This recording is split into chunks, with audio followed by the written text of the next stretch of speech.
You are listening to the Marty Leeds Mathemagical Radio Hour, where we discuss myth, math, spirituality, philosophy, science, and so much more. www.martyleeds33.com.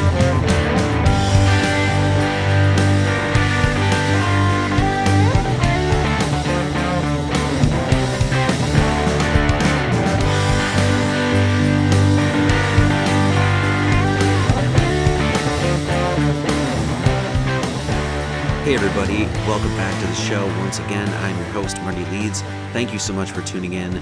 Got a chance to speak with George Webb this week. It was just a really fantastic interview, and George has been basically putting a big puzzle together. He's been covering the crimes of the Clinton Foundation and just doing a top-notch job, just top-notch journalism. So check him out on YouTube and Twitter, and the name is George Webb. This podcast is brought to you by Big Leaf Branding. BigLeafBrands.com is a highly specialized branding and marketing firm working with everyone in the recreational and medical marijuana industry. What do you need? A website, logo design, creative copy? Need to update those pesky state compliance labels? With years of professional experience, Big Leaf Brands can take care of it all. Visit BigLeafBrands.com today, and when you order, give them the password Mathemagic, and you will receive 10% off your first order. BigLeafBrands.com. Real people talking like real people to real people. George, thanks for doing this. It's a real pleasure to speak with you.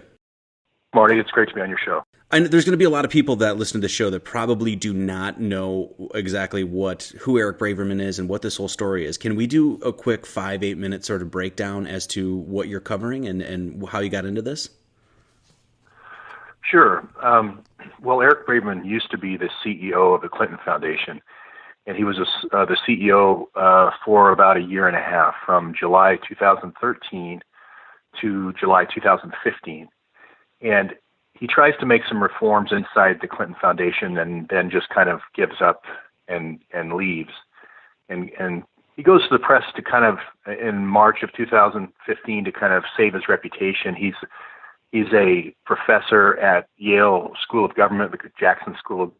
He teaches a course called Government and Ethics. So I think he felt like he needed to preserve himself a little bit. So he did an article with Ken Vogel at Politico. Then in the next year, in 2016, the information about the Clinton Foundation starts coming out, with the emails and so forth. And then you have the DNC leaks. I think if you remember last summer, where Seth Price goes missing, and dies in circumstances. And then later on, the Podesta emails were coming out every day. So I took an interest in who Eric Braverman was from that point of view, especially when there was a Podesta email that came out that we're trying to find the leak to the press of who was giving the press this information from a year before.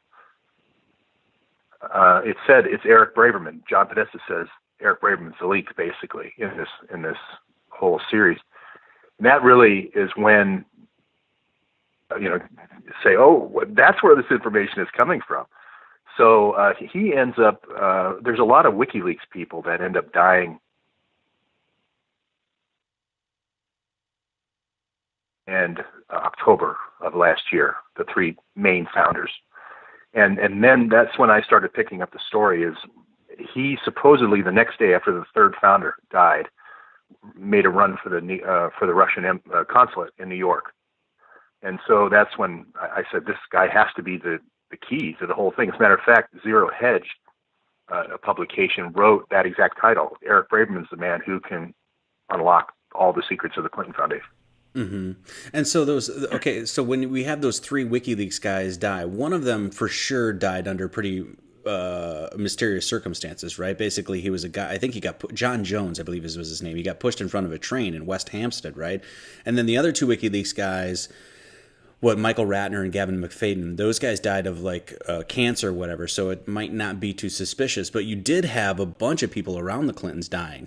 I think you had mentioned Seth Rich. You got Sean Lucas, who actually he helped serve the Democratic National Committee with a lawsuit. and then you had John Ashey and Victor Thorne. So you have a lot of deaths running up to all of this stuff sort of breaking loose, and Hillary Clinton, of course, not getting in to be president. So it's pretty interesting that there just seems to be a lot of hype going on right around up to the time that we see Eric Braverman missing. Now, Eric Braverman supposedly is found now, right? So, according to a tweet, anyway, right? Yeah, no, actually, a news article came out, and I think it was the Biz Journals. The Biz Journals is a collection of business journals all across the country, I think, still. And the Silicon Valley version said he's going to join Eric Schmidt's charitable foundations, which are based in Silicon Valley. So for Google, I don't know when he's taking that post, and it is just an article, so we don't really have proof of life yet. But he's supposed to go there at some point. Now he's teaching this Friday at Yale, so it'll be interesting to see if he shows this Friday. I'm in communication with the Yale Daily News and several folks there at Yale, so we'll see. Yeah, so January 19th, it says, thrilled to join Eric Schmidt and Wen Schmidt and an amazing team as we bring the power of people and technology together to improve lives. So that was on Thursday of last week, and I had assumed that, I thought that he was supposed to teach it that day as well. That's what I had heard, but apparently I might be incorrect. So either way, we have, do you think he's alive, or do you think that this is kind of being covered up? I guess we'll find out, huh? I think he's alive. The only reason, once that article in the Biz Journal came out, I kind of switched my series over to talking about Braverman in Haiti, and so that's why I kind of stopped watching his. Yeah. Okay. Anyway, yeah. So we have Eric Braverman. So he might still be alive or whatever. So basically, you've changed your series to like saying, "Hey, Eric Braverman, come on down to Haiti with me, and let's take a look at some of this money that was being filtered through the Clinton Foundation." That's where you picked this up, right? Yeah, and I changed it to Eric. It's Braverman, Haiti, and me, sort of modeled on the old Michael Moore, Roger and Me. I don't know if you remember that, but he followed Roger Smith around to different speeches and said, "Come to Flint with me, and let's just see what the impact of your decisions have been, in these plant closures." So I thought, well, why not? Since Michael Moore works for the Clinton Foundation, I thought, why not use that?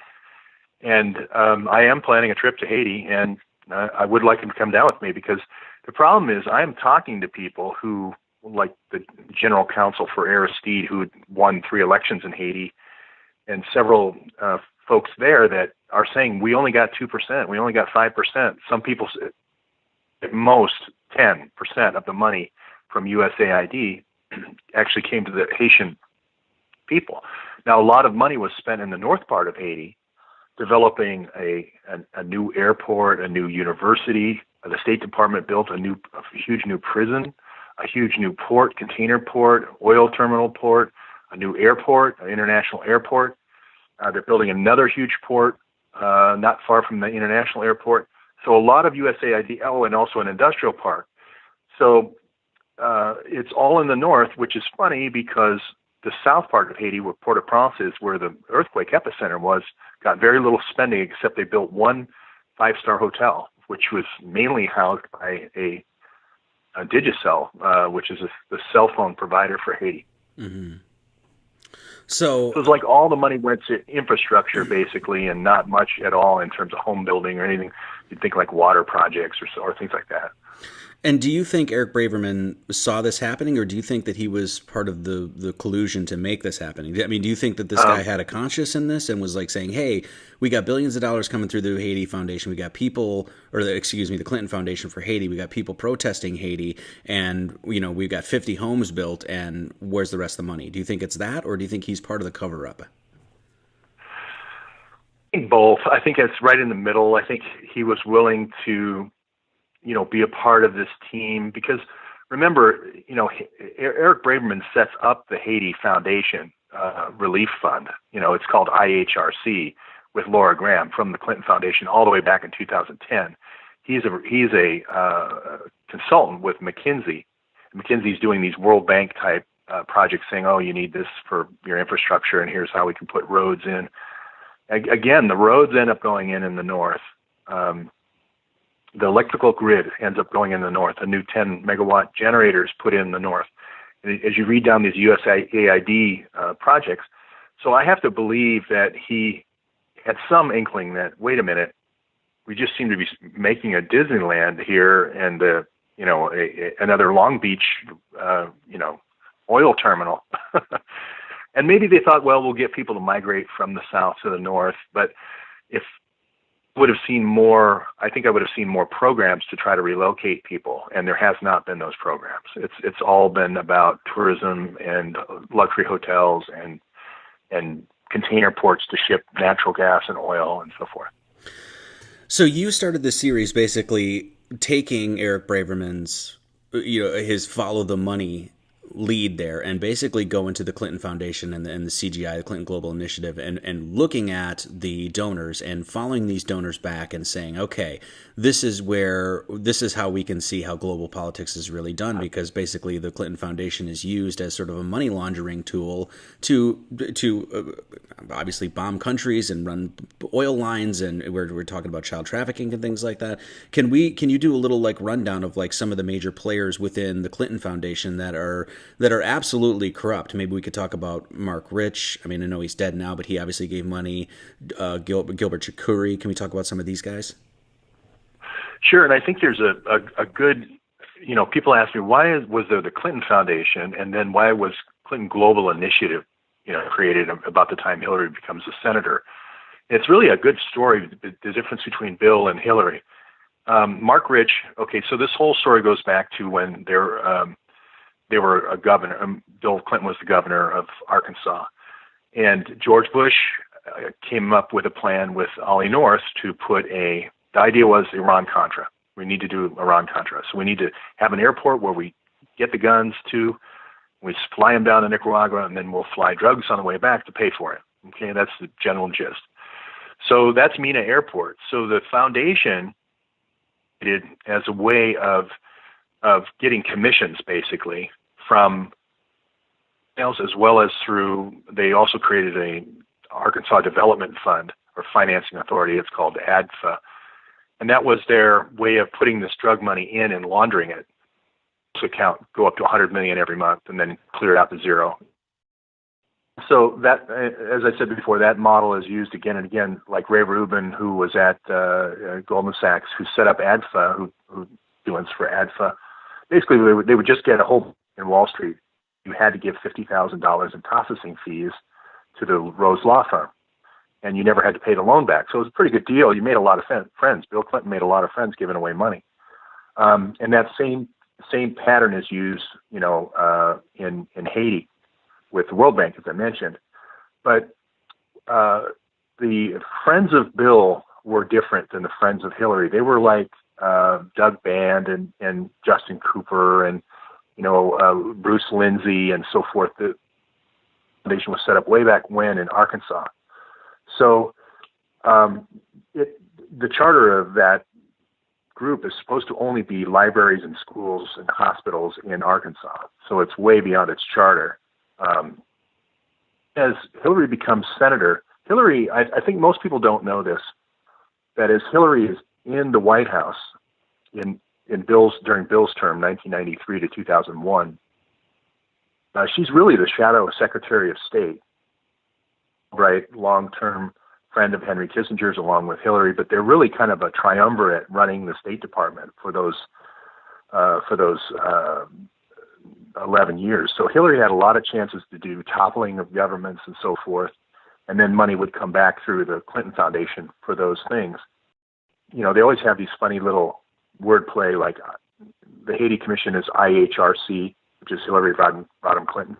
Clinton Global Initiative is like GI, G.I. Joe. Like this is going to be money from where we use military intervention to get money. And it's going to be mainly Hillary's initiatives. I also noticed it's called CGI is the acronym, which I always thought was pretty funny because that's computer graphics. Basically, it's fake, if you will. Out of that one. So for Justra, in the old days it was Mark Rich, and the one continuing theme I would say is Mark Rich was the money launderer. they would take the money from Arkansas and run it through Georgia and run it through Florida. But Justra comes in is kind of like, I would call it the social justice, putting a social justice face on all this. It's like, not only do we want the money, we want credit for it too. We want to, if we get $100 million in donations from Haiti and we spend $2 million, we also want to post in pictures with Sean Penn and Nemkova, and we want credit. And that's also a cover, so it's kind of like the CNN fake news thing where everybody goes, well, things must be going along pretty well in Haiti. Sean Penn just, had a glass of champagne with the prime minister, that sort of thing. Hillary just takes it up a notch, which not only in terms of paying out less, in terms of the investment, but also in terms of wanting credit, and Chaguri is the guy who's kind of a Lebanese businessman that does a topple in Nigeria. He's going to be the guy behind Boko Haram. He's the guy who finances Hamas and Hezbollah. And they're using him to create this tension so that then Hillary can send them her private mercenaries in to do the topple. And the pattern just keeps repeating, with Haiti and then Libya and then Syria and then Honduras before that in 2009.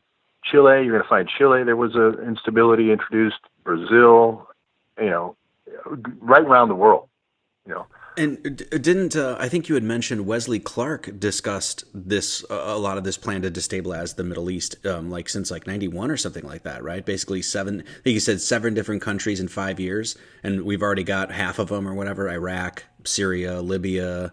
What are the other ones? Lebanon, Somalia, Sudan, I think. Sudan and Iran, right? Iran was going to be. So we already got half of them. Iran's right? the last one. And I actually believe that if Trump doesn't attack Iran, they're going to try to impeach him. I mean, that's just because it's part of the Middle East Project. That was called the Middle East Project, and the whole slew was called the Middle East and North Africa Project. And David Petraeus wrote the plan for all those, topples. And it's just kind of one of those things where they dust it off, and then they do some intelligence briefings to get it kind of updated. They make a few changes to the plan, but it's the same plan, really going back to 2004. And they've been talking about Iran's nuclear threat or supposed nuclear threat. I mean, we always get little hints of this in the news here and there, just always like, hey, reminder, Iran's a threat, which shows to me that they're building up this story for an eventual attack. Yeah, it's kind of like turning up the heat on a soup. They always want to make sure there's a simmer going. Just want to remind you, North Korea is a thing. We have this sort of cabal within the United States government. It really seems to be especially within the Central Intelligence Agency, that has these long-term plans that to just destabilize the Middle East, right? And now and what you're showing is now we actually have proof positive within the Clinton group, her inner circle. We can talk about Mike Morrell, we can talk about David Petraeus, but it's Sidney Blumenthal. We have emails talking about doing covert operations absolutely illegally. I mean, this is 100% illegal, and now we have essentially a proof of this, is what you're showing. Is that correct? That's correct, and it's not even subtle. It's David Grange has the plan. General Grange has the plan to take Tripoli. That sort of thing. That's in an email, which I mean, to give some context here, right? So basically, this General Grange guy is working covertly with Hillary Clinton as she's part of the State Department, right?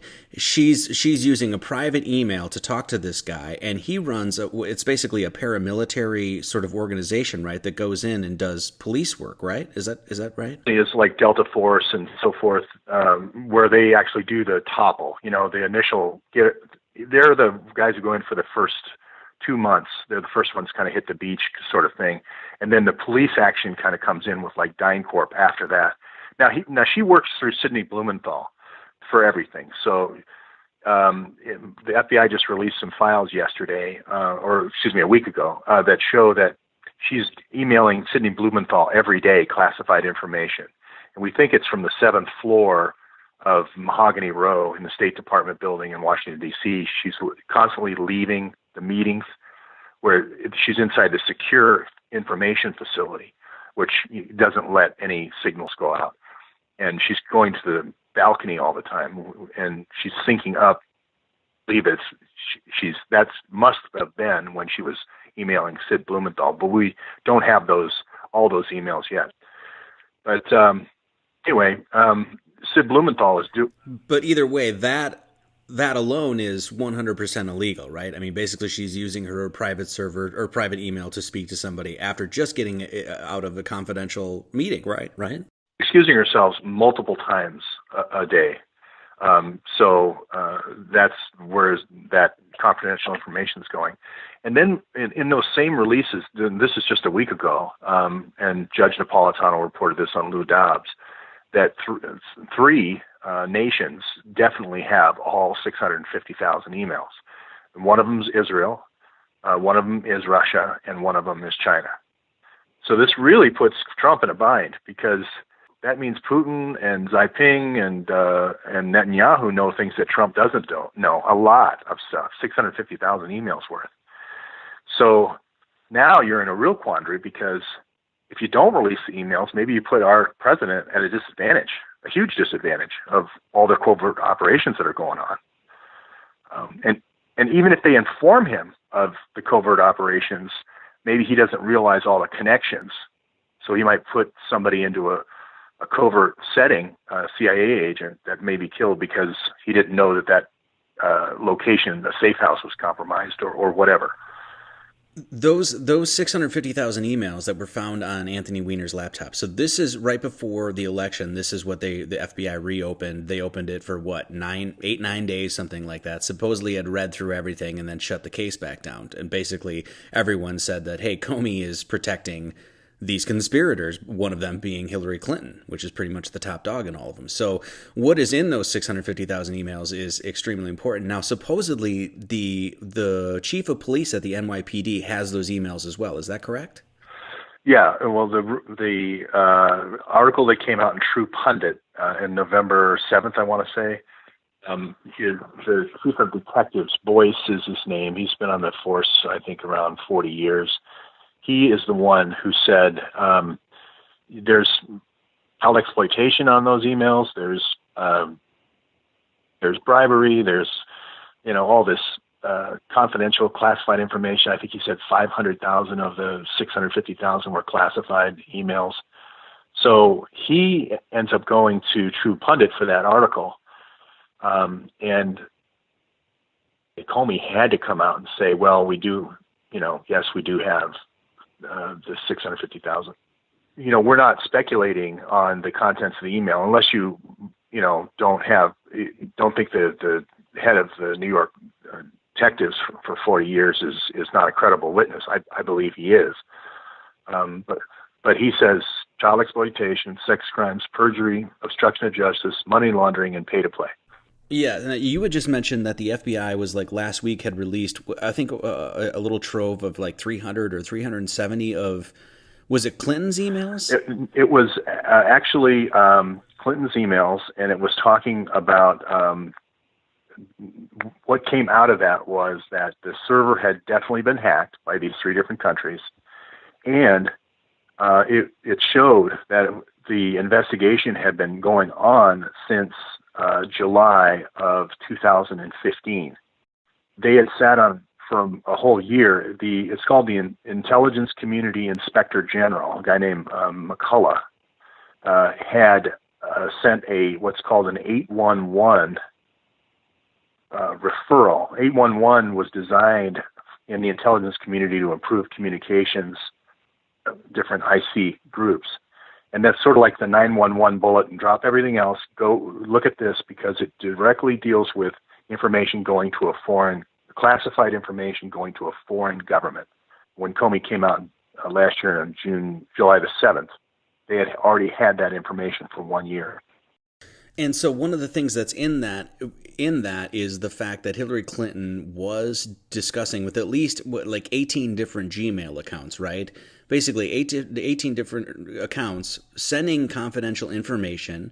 And now people need to understand that those all of that communication, all of those emails are actually federal, or it's actually our property.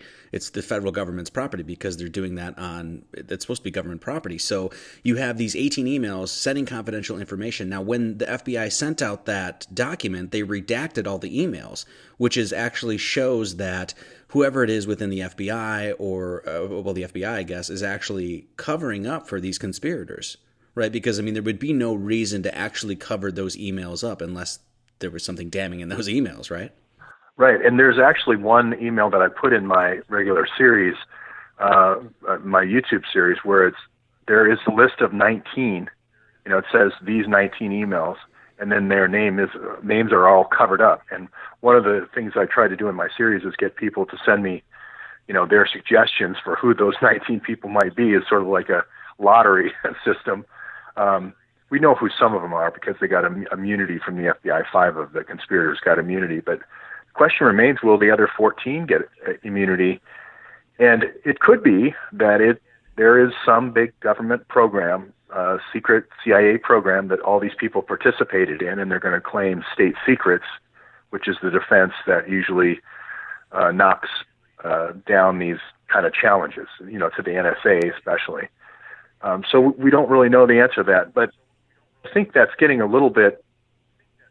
It's pushing state secrets about as far as you can push it when you're going to say, okay, I want to cover up my Clinton Foundation invasion of Libya to get.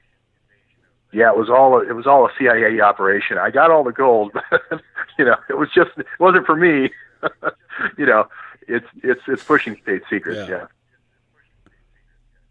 So okay, so when we see what's happening right now within the FBI and the CIA, I mean, when we look at, I mean, what's your take on this? When you look at like the history of the CIA, what are we to make of this? I mean, is this like some intergovernmental body that's made for the sole purpose of developing corruption within the United States government, or do you think somewhere along the way it had been compromised? Do you think that there's some sort of ebb and flow with this sort of stuff right now?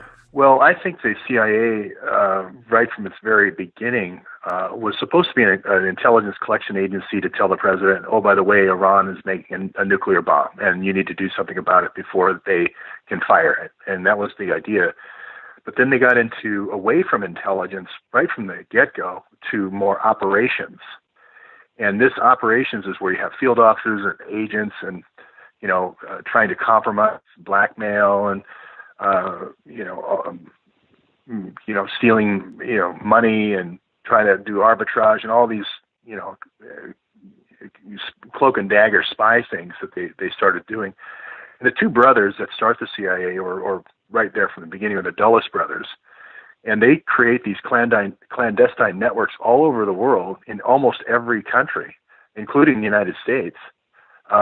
They do a lot of work, with caching of arms in the Soviet Union, countries on the edge of the Soviet Union. And the idea is we'll have all these spies, and one day we'll take over that country. And it worked pretty well. They did carve off the edges of the old Soviet Union, and we did get those economic resources. And their strategy was drain them of the economic resources, and that's how we'll beat the Soviet Union. The problem happens, I believe, with the Kennedy saying, hey, when they try to do the Bay of Pigs invasion, letting him know at the last minute about the invasion, and he's like, hey, wait a minute, I'm the president. And they had done an invasion of Guatemala and didn't even tell Eisenhower until it was over, So Kennedy's like, hey, I'm going to break you guys into 1,000 pieces. And, it happened to John F. Kennedy.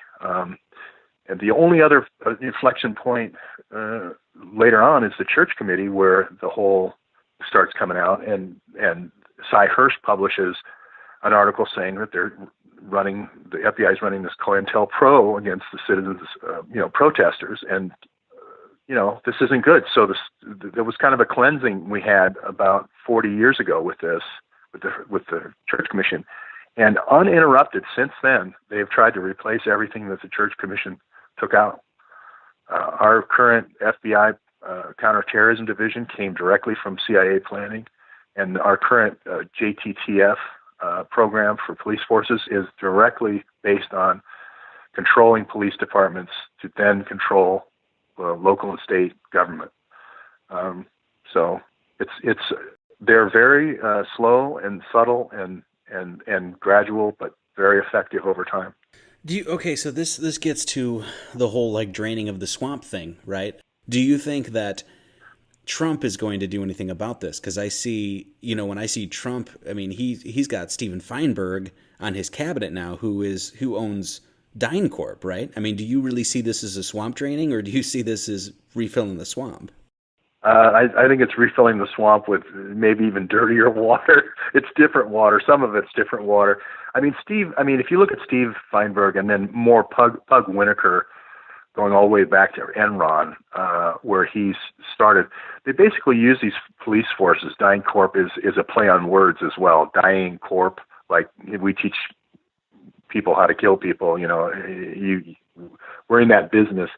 So DynCorp has always been created by the Dulles brothers, by the way, as a way of training police forces overseas, and in agreement or cooperation with the police forces by showing them how to set up these sex sting operations that then they can partake in the sex, that comes from this, setting up. You always see a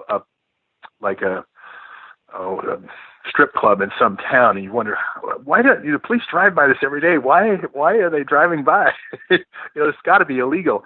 And those are what are known as brownstone operations. There's 50 cameras, low light cameras, all the best equipment, and they're just basically, when they move one of those into town, they're taking pictures of all the mayors, all the the church pastors, everyone really.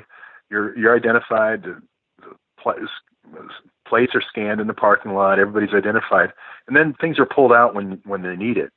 So a lot of these scandals that break the day before somebody's going to talk to, Congress, come from these brownstone operations, and this is taught by the CIA and it's taught by DynCorp, and it's in Washington D.C. every scandal you can name, the D.C. Madams and the Barney Frank and Craig Spence, and just the list goes on forever, all come from those CIA brownstone operations.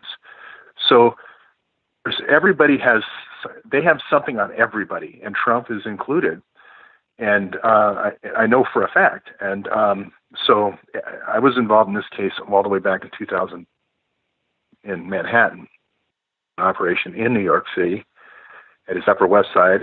Steve Feinberg, I believe, at the Egyptian Mansion over by Council on Foreign Relations, I think 2 doors down, was a brownstone operation. There's one that he had in near Mar-a-Lago, if not in Mar-a-Lago, and there's one that he has on this little island at the end of Puerto Rico in the British Virgin Islands, called Little St. James Island. If you read of all the people that have been to that island, Hillary's been there 6 times, Bill's been there at least 20 times. The foreign minister of Israel has been there many times. There's something on everybody. Trump's been there. Trump was definitely to the New York one. That one I know for sure. I don't know if he's been to Little St. James. But one of the things that came out of this was a logbook by the butler, afraid for his life, and that's how I got involved in the case. So I don't think Trump's the solution. I think the only solution is to put out the 650,000 emails and just go, okay, let's just see where the chips fall. And DynCorp actually trains the police forces in the remote country. So the pattern goes is Hillary will have Sid Blumenthal send in the Delta Force through Osprey. You take over the country, you kill Gaddafi and you blow up all the planes. Then you send in DynCorp, okay, and they train the police force. And the police force is most of their contracts come from training their remote police forces. One of the things they do train the police forces to do is to set up these brownstones. They have a kit. They send a kit with all the low light cameras and everything, and they show them how to set it up and all that stuff. And that's one of the things they do for blackmail. But they do many other things. They do.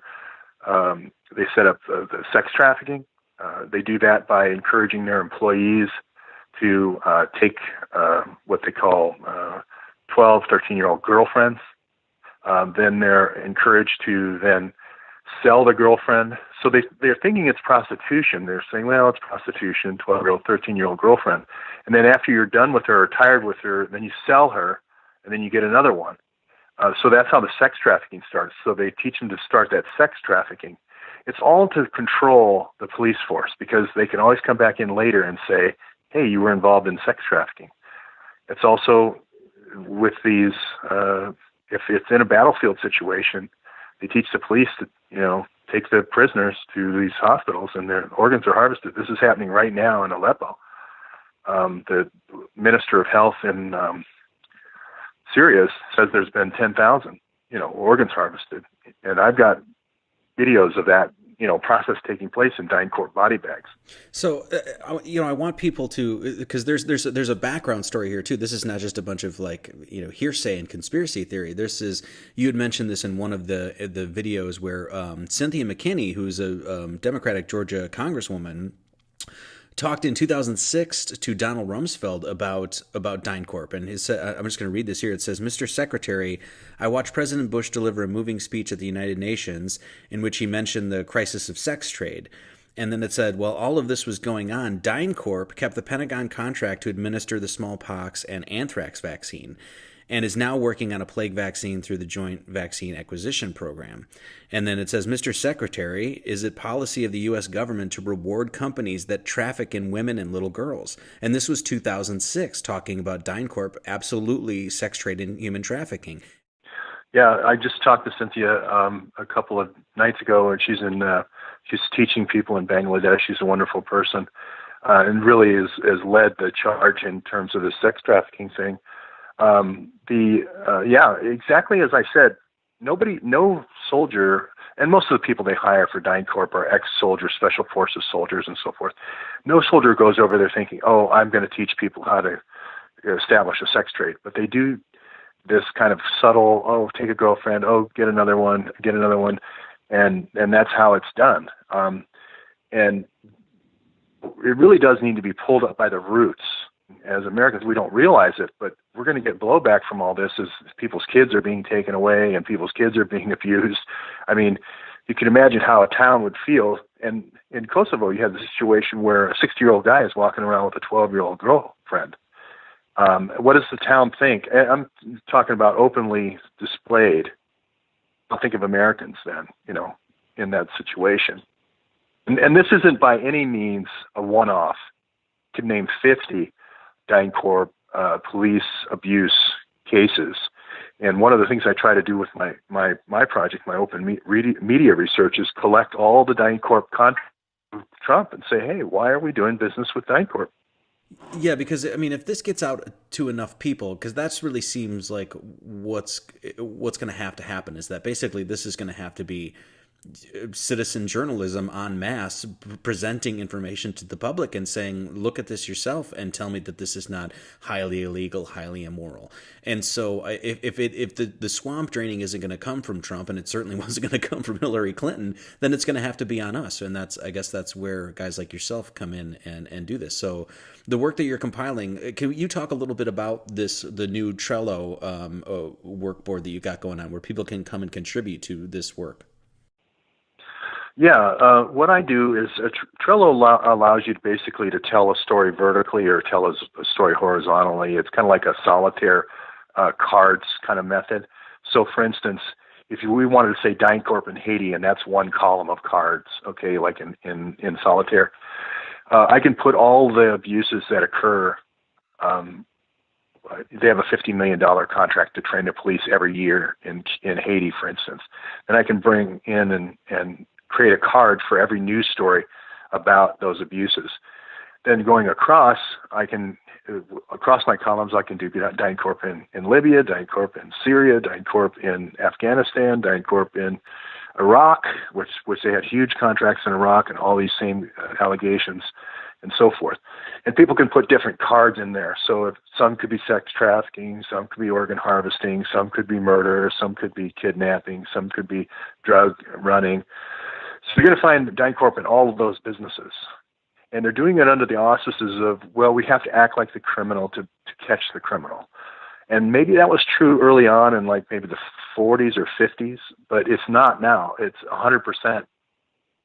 So the Trello, I have people come, and then not just that, people can come in and add stuff about the Clinton Foundation and so forth. But what I really think is important is to go after DynCorp and other non-governmental, non-approved, covert operation type mercenary companies like Osprey Global is another one, and really build the case, the evidence so overwhelming that Sessions and Trump can't ignore it. Because, I mean, if you really want to talk about rooting out terrorism, that's really what we see. Because what the picture that's being painted that's pretty damn clear is that Hillary Clinton, while Secretary of State, through the CIA and through the Hillary Clinton Foundation, actually caused the overthrow of these governments, which are 100% terrorist acts. This is 100% illegal. This is 100% treason. Yeah, and if you don't, you only have one choice. You know, the one of the human rights leaders in Haiti says, if we don't fight this, our only other choice is to die. You know, there's really no other choice. In this case, the choice is either fight this now, or it was like Cynthia McKinney. You could have fought it in 2006 when it was only $2.7 trillion budget deficit, but you let it go, and this thing has ballooned now to $6.5 trillion missing from the budget. Most of the missing black budget items, this is where the money goes in terms of all these police forces all around the world. 192 countries, so it's going to cost a lot of money. That's where most of the black budget is going. And I'm sorry, you said 6.5 trillion? Trillion. In Donald Rumsfeld's own testimony on the day before September 11th, 2001, he said it was 2.5 trillion was missing. 2.5 trillion was missing. So another 4 trillion has gone missing since then, since September 11th. It's mainly for paying for these police forces, this control mechanism. And if you read that Cynthia McKinney testimony, she mentions the budget deficit right after she talks about DynCorp. So this isn't a small problem. Now, I'm not saying DynCorp gets all the money, but they just signed another $10 billion contract to take care of the maintenance for all the aircraft, Air Force's aircraft around the world. So they do have some stuff that they do that's functional for our military. But a good example is during George Bush's first Iraq war, there was about I believe it was like 60-1 ratio between soldier and contractor. So honestly, all Trump would have to really do is do an audit of the Treasury and find out where $6.5 trillion went, and that's going to open up a case right there. So if anybody wants to do this, even whether that's Judicial Watch or that's citizen journalists, is start pressuring the government to say, hey, where did this money go? Yeah, it's quite a tangle doing it that way. I mean, what I try to do is just try to pull on the golden thread, I call it, which is, the Clinton Foundation, which kind of pulls on the golden thread of DynCorp. And once DynCorp unravels and you get these group of people who start testifying, in front of a committee and say, yes, I did this, sort of like the Church Commission, then you can kind of get momentum in your investigation, and you want to start where the most wrongdoing has occurred and there's the most witnesses. And a lot of these folks, look back on their DynCorp days. They come back to the United States after they do their overseas tour and they become police officers and they become, I think they would be willing to testify, that this stuff was happening. There's been a few whistleblowers. As a matter of fact, there's a movie by the name of Whistleblower where they go into this in some detail. But I really think it's focusing on DynCorp because that's the CIA's kind of wedge into other countries' governments, and it's the same way it is here in the United States through the FBI and JTFF.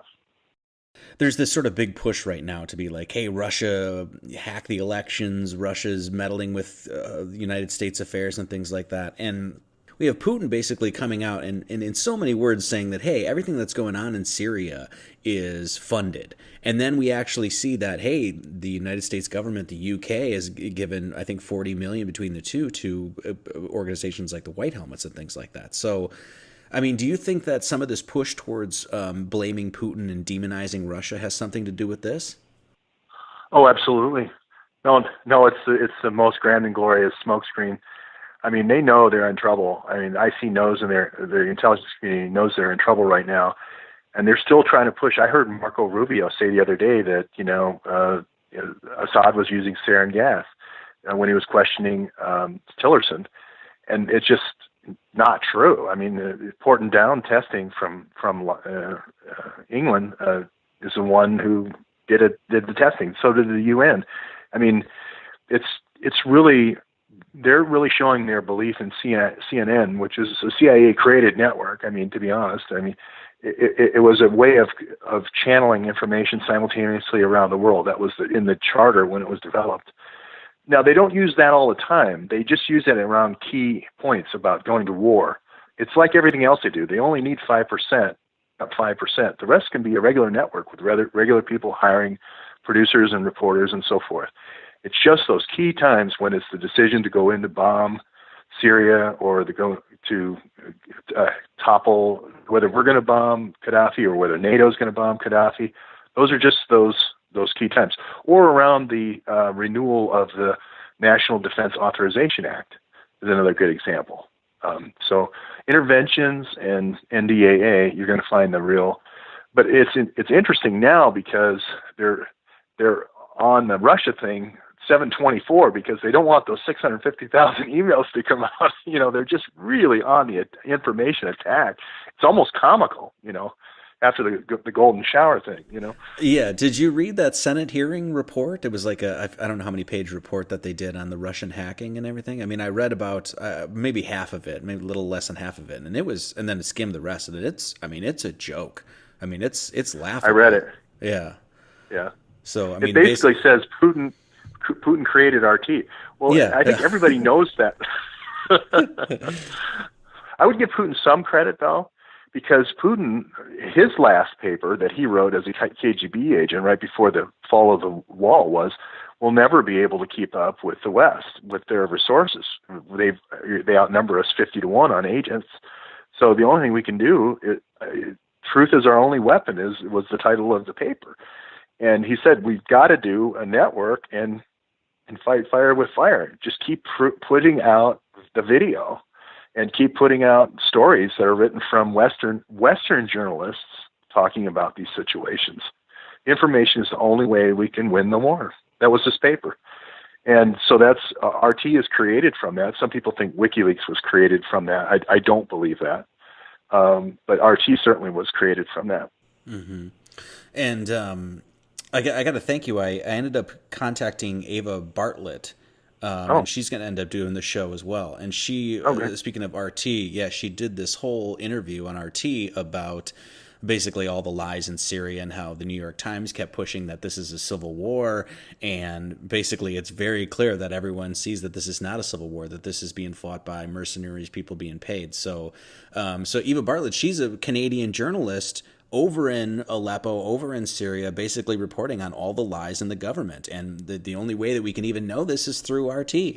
Well, and if you go back to Pravda and TASS, the old Communist Politburo was saying we need to, keep TASS and Pravda a house organ, and, everyone in Laputa is happy at the missile base today. Here they are marching, happily at lunch, that kind of thing. And his paper was what changed it and said, no. If we don't go to this 100% truth campaign, I think it was Chastaya Voda was was called clear water or clean water. If we don't go to this clean water campaign, we're going to lose because we cannot keep up with the West. They're 10-1 militarily and 50-1 in covert agents. So it really changed, Russia's whole strategy, and unfortunately the truth is very powerful, and we're still pounding on the old way because it was effective for us in the Cold War, but it's proving to be not as effective. No matter how many resources we throw at it, we can run a budget deficit up to 20 trillion. It's not going to beat the truth if you have video and the David Bartlett's and the Jessica Beely's. There's a gal named Beely, and she's saying, hey, all the human shields are upstairs and all the kids are downstairs with ISIS, and they're just waiting for one of the parents to be killed so they can run the child off to UAE or Qatar as a young bride. So it's just like reporting that makes your eyes pop out. And I believe she's Canadian as well, and so doesn't have the kind of the domination from the U.S. media, control that would never get by an editor in NBC or CBS or CNN. Yeah, where do you see the role of citizen journalism? Is that going to change the face of American journalism? Or are we still going to have to fight this behemoth entity of the New York Times and MSNBC? Are we going to see some of these places fall? Well, I think it's the ultimate fact checker. With a Google compound search and 100 people, it's really the same thing as the New York Times used to be. It's just that the people of the reporters are out on the net, and the editors are kind of self-appointed. And then there's editors of editors. So I'm kind of a self-appointed editor who writes a story every once in a while, but I mainly just connect the dots of journalists. And then most journalists stop just short of saying, and oh, by the way, here are the connections to the CIA, or here are the connections to DynCorp, or here are the connections. And all the researchers and contributors who volunteered to help me, who I love, by the way, they're fantastic, is they've connected the dots. They've just gone that one layer deeper in reporting and said, well, trolls DynCorp and, Mr. Trump, I have a question. Are you gonna keep giving them contracts? So that's, I don't think, Eric Schmidt used to say there's a lot of smart people at Google, but there's a lot of more smart people outside of Google. And I think Russia has taken the right strategy. Is we want to leverage the people outside of our intelligence communities against their intelligence community. And the only way we can do that is truth. So it's a good strategy.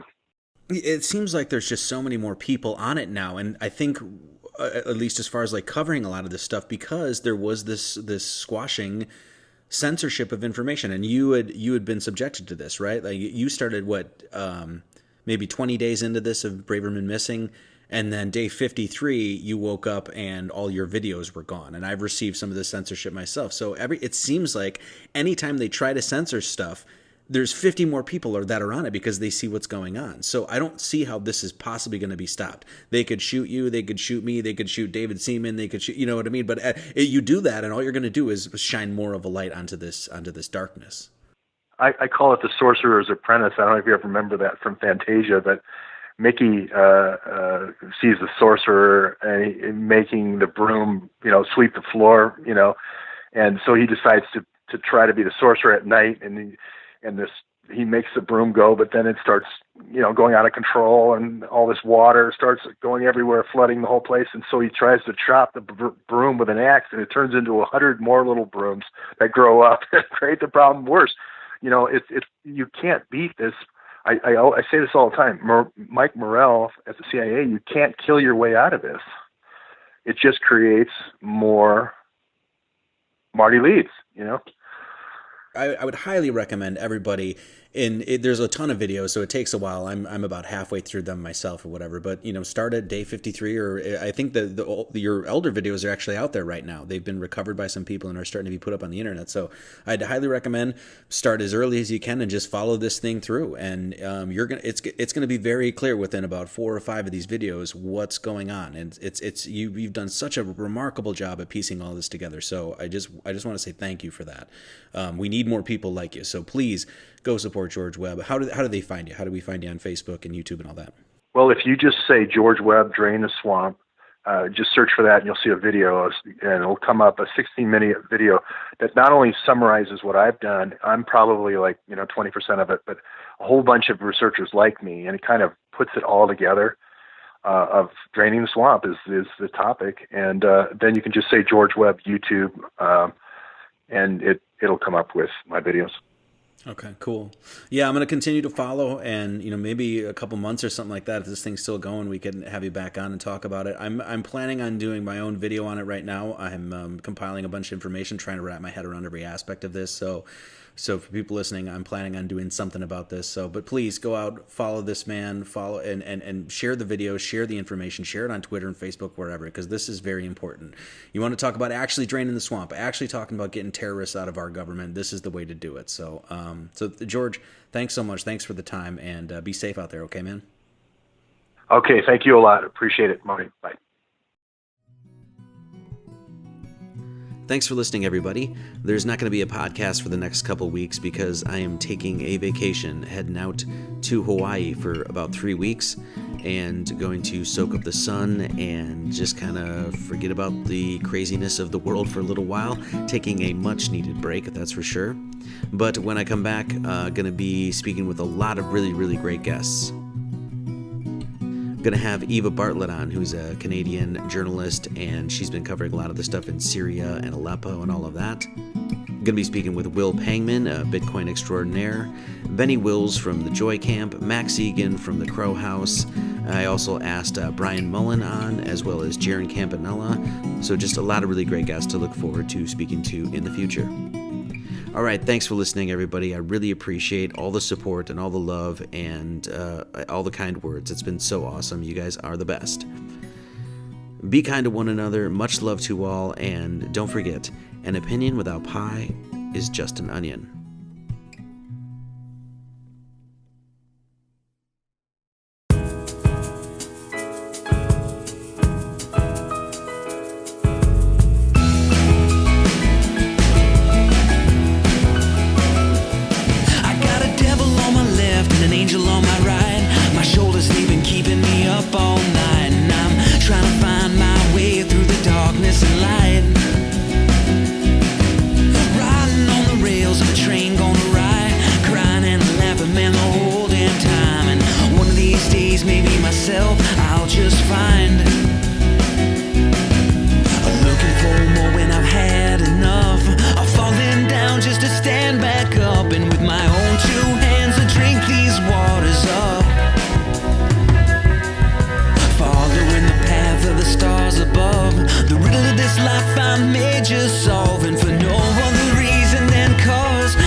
What's below. And the show will go on, no matter the part. I'm either up on the stage or lost in the dark. Mark your own words in the X or find your spot. Finding what I need ain't so easy.